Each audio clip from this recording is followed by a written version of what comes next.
नमस्कार एक्रोपोलियंस। मैं हूं मीर रंजन नेगी। भारत के भूतपूर्व कप्तान और सर्वाधिक विकेट लेने वाले खिलाड़ी अनिल कुंबले एकदम विशिष्ट थे। जब पहली बार वे लोगों के सामने आए तो एक सोबर और टर्किश हीरो की तरह प्रतीत होते थे। अनेक लोगों को तो समझ में नहीं आता था कि पढ़ाकू सा दिखने वाला, चश्मा पहनने वाला मैकेनिकल इंजीनियर क्रिकेट के मैदान में क्या कर रहा है। बड़बोले, बातूनी, उत्तेजना से भरे जुझारू क्रिकेटर्स के ज़माने में उदासीन तौर पर शांत अनिल ज़बरदस्त कॉम्पिटिटिव रहे। हर समय खेल भावनाओं को जीवित रखने वाले, हर समय कुछ नया सीखने को आतुर व बुरी तरह से जीतने के पीछे पड़ने वाले। 18 साल के उनके विशिष्ट कैरियर में अनेक ऐसी विशेषताएं थीं जिन्हें आप बार बार याद करना पसंद करेंगे। टेस्ट क्रिकेट में 619 विकेट लेकर वे भारत के सबसे ज़्यादा विकेट लेने वाले गेंदबाज बन गए थे। उन्होंने 66 बार एक पारी में 4 या 4 से ज़्यादा विकेट ली थी। और याद है वो पाकिस्तान के खिलाफ कोटला में उनकी करिश्माई गेंदबाजी, जिसमें एक पारी में उन्होंने 10 विकेट झटके थे। और इन्हीं सब विशिष्ट उपलब्धियों के चलते बेंगलोर में उनके नाम पर एक जंक्शन का नाम भी रख दिया गया है। लेकिन महत्वपूर्ण रूप से अनिल के क्रिकेट कैरियर का सबसे यादगार लम्हा वह था जब वे वेस्ट इंडीज़ के खिलाफ एंटीगा में मैच खेल रहे थे। वो समय एकदम निराला था, एकदम विशिष्ट। उसके महत्व को समझने के लिए हम 12 मई 2002 को एंटीगा के सेंट जोन्स मैदान में आपको लेके चलते हैं।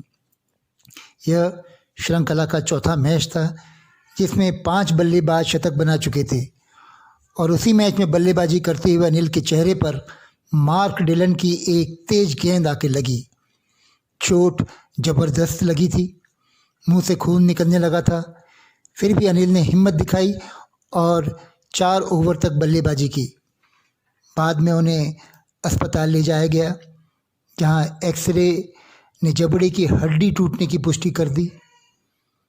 खबर बुरी थी, वे उस मैच से नहीं बल्कि श्रृंखला से बाहर हो गए थे और अगले दिन ही उन्हें उड़ान से वापस भेजने की तैयारी चलने लगी। अपनी पहली पारी घोषित होने से पहले भारत ने 500 से ज़्यादा रन बना लिए थे। लेकिन वेस्ट इंडीज़ जब बैटिंग करने के लिए उतरी तो अपने प्रमुख स्पिनर अनिल कुंबले की कमी भारत को साफ खलने लगी। वेस्ट इंडीज़ के 2 विकेट पर 123 रन बन गए थे और ब्रायन लारा क्रीज पर थे। तभी आश्चर्यजनक तरीके से अनिल ने मैदान पर आकर गेंदबाजी करने का फैसला कर लिया। टूटे जबड़े, पट्टियों के साथ दर्द के बावजूद अनिल ने बिना बदलाव किए 14 ओवर फेंके और ब्रायन लारा का विकेट लिया। विवियन रिचर्ड्स ने कहा कि क्रिकेट में बहादुरी के प्रेरणास्पद किस्से कहानी पैदा करने का अनोखापन है और यह वाकया वाकई सर्वोपरि है। सुनील गावस्कर ने भी कहा कि क्रिकेट के मैदान पर उन्होंने कभी भी इससे ज़्यादा बहादुरी का कारनामा नहीं देखा। और अनिल कुंबले ने बस इतना कहा कि अब मैं इस विचार के साथ घर जा सकता हूँ कि मैंने अपनी ओर से पूरी कोशिश की। स्टूडेंट्स, कई बार जब इतिहास आपका नाम लिखता है तो वो ये नहीं देखता कि आप जीते या हारे, बल्कि ये देखता है कि आपने अपना खेल कैसा खेला। दरअसल असल जीवन में भी कुछ ऐसा ही होता है। जब स्थिति पक्ष में नहीं होती तो सच्चे लीडर छिपते नहीं हैं, वे खड़े होते हैं और संघर्ष करते हैं। भले ही आपका जबड़ा टूट गया हो, लेकिन आपकी ठोड़ी वो ऊंची रखें। जय हिंद।